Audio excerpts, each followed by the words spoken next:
Pernahkah kalian berpikir, bagaimana ya sebuah negara bisa memutuskan untuk membangun kota baru, khusus untuk menjalankan pemerintahannya?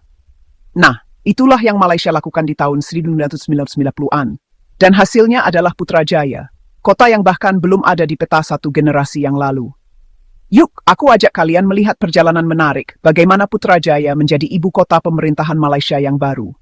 Semuanya dimulai pada tahun 1993. Perdana Menteri Malaysia keempat, Tun Dr. Mahathir Mohamad, secara resmi mengumumkan proyek baru yang berani, membangun kota khusus yang akan menjadi pusat pemerintahan yang baru. Idenya adalah untuk mengurangi kemacetan di Kuala Lumpur dan menciptakan pusat pemerintahan yang modern dan efisien untuk masa depan negara. Tapi mengumumkan sebuah kota dan benar-benar membangunnya, itu dua hal yang sangat berbeda loh. Aksi nyatanya dimulai pada tahun 1995. Tahun itu, proyek pembangunan besar-besaran dimulai. Kita bicara tentang semuanya, mulai dari meratakan tanah, membuat jalan, fasilitas umum, sampai membangun gedung-gedung pemerintahan pertama. Ini adalah pekerjaan yang sangat besar. Bayangkan mengubah berhektar-hektar perkebunan dan lahan basah menjadi kota futuristik, hampir dari nol. Pada tahun 1999, Putrajaya siap untuk ujian besar pertamanya. Saat itulah para pegawai pemerintah mulai memindahkan kantor mereka dari hiruk-pikuk Kuala Lumpur.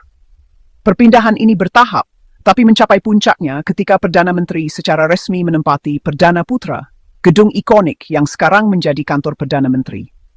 Sejak saat itu, Putrajaya benar-benar mulai berfungsi sebagai pusat pemerintahan baru Malaysia. Status kota ini semakin kuat hanya 2 tahun kemudian. Pada tahun 2001, Putrajaya secara resmi dinyatakan sebagai wilayah federal ketiga Malaysia, bergabung dengan Kuala Lumpur dan Labuan. Ini bukan hanya sekadar simbol, ini berarti Putrajaya sekarang langsung diatur oleh pemerintah pusat, menunjukkan betapa pentingnya kota ini bagi negara.